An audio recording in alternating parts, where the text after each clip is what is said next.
Yeah. Morning.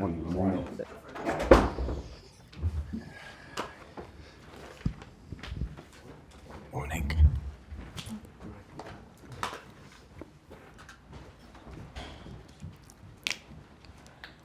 Okay, good morning and thank you for joining us.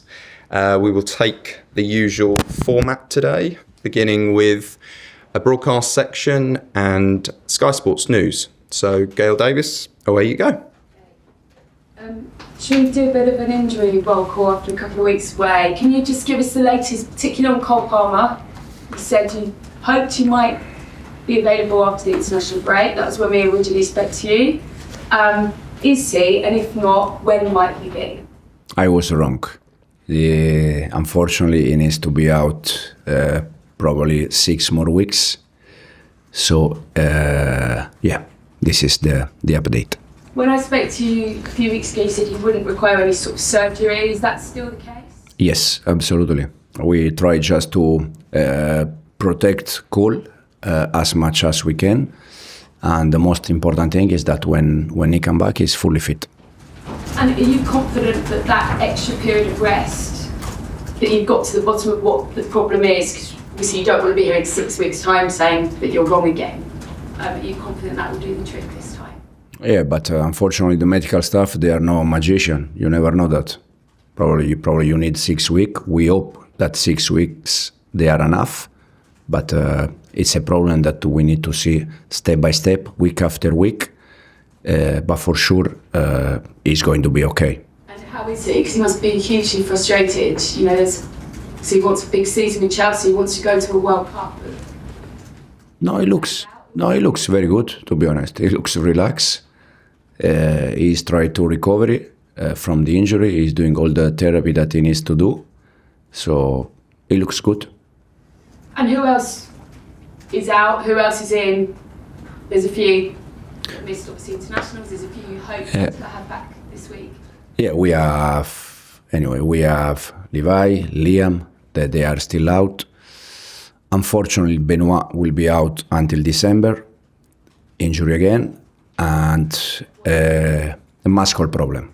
He was doing fantastic. He showed how good he is. He showed how we need him. And we're gonna wait for him.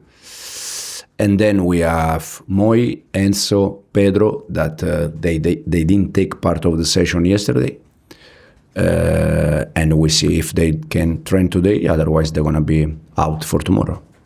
And Reece is fully fit. Reece is okay.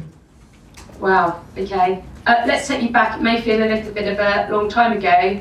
But that moment a few weeks ago when you went herring off down the touchline and celebrated, and we didn't obviously get to speak to you afterwards because you got yourself sent off. Can you give us a sense of what that felt like and how big a moment you hope it might prove to be?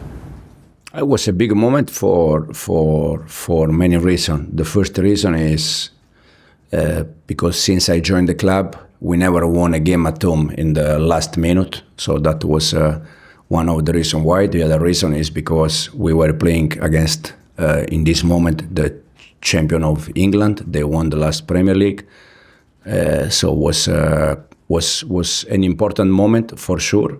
For me personally, it was just a reaction, just a passion moment, just a normal reaction. And yeah, that's all. And obviously you get sent off. I bet you do it again, wouldn't you?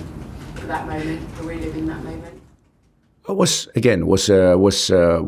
a nice moment. The last season, I was banned for 1 game for the accumulation of yellow card. Again, the last yellow card was against Fulham away, where we won a game in the last minute. So I think it's part of our job. The moment, the passion, the reaction, and I think it's also nice.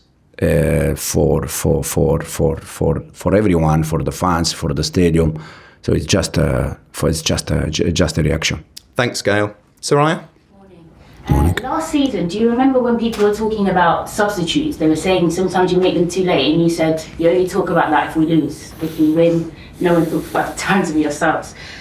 I want to talk about how Forest have conceded more than half of their goals after the 70th minute.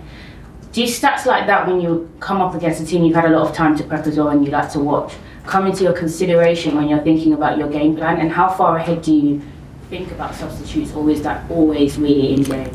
Yeah, no, when we analyze a team, we try to consider everything, but also you have to go match by match and understand why they concede a goal, in which moment. It's always different. For sure, we with international break, we watch all the games with Angie in charge. And in terms of make change, I think it's something that sometimes you plan, but also depends how is the game. You can do more changes or less. I think especially now with the amount of games that we have from now on, we need to think about change, not only during the game, but also in terms of start 11. This season you've got a good sort of balance. You've got 7 goals scored from open play, 5 from set pieces, 1 penalty. When it comes to that set piece planning to get more goals, how have you worked around that or prepped that in training? Because obviously defenders normally take the bulk of that and you've had to rotate that a lot due to injuries. Is this something that now you're working on a lot more with your attackers? I mean, a lot of managers talk about they need more height in the squad, loads of different reasons. What do you think this Chelsea squad can do to get more set piece goals? Since I joined the club, Bernardo is the one that is in charge for set pieces, and since last season until today, we didn't change nothing. We are working the same way. We spend time about set pieces, like I think like a normal club. But it's something that, as you said, you can score, you can concede, depends a little bit. But for sure, I think overall, between the goal we score and the goal we concede, we are doing quite well. Your team has completed the second most progressive passes per 90 minutes in this league, but you are mid-table for successful through balls. Do you think the team can be a little bit more creative in Cole's absence when it comes to taking that risk in passing the ball through defensive lines? Do you think you can do more of that? Obviously, Levi, he did it from centre-back a lot, but are there more players that can take that responsibility in taking that risk? No, for sure. We lost 2 players in this moment that for us, last season they have been main players in terms of build-up. And when we talk about build-up, we talk also about breaking lines.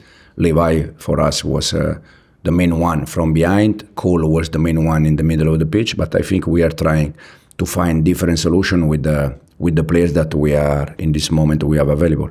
Thanks, Soraya. Nizar? Hi Enzo. Who do you think could step up in Cole Palmer's absence? Who can replace him? How do you replace those goals and sort of assists that he provides? No, first of all, to replace Cole, it's difficult because Cole is a very important player for us, probably one of the best players in the Premier League. So to replace that kind of player, it's always difficult. But I think the ones that we have depends of the game plan. In Cole position against Liverpool was Malo Gusto. So it depends. The previous game against Benfica, I think it was Facundo. So it depends a little bit the game plan we have. For sure, we need to find a different solution. We need to find a different skills because we don't have another player like Cole.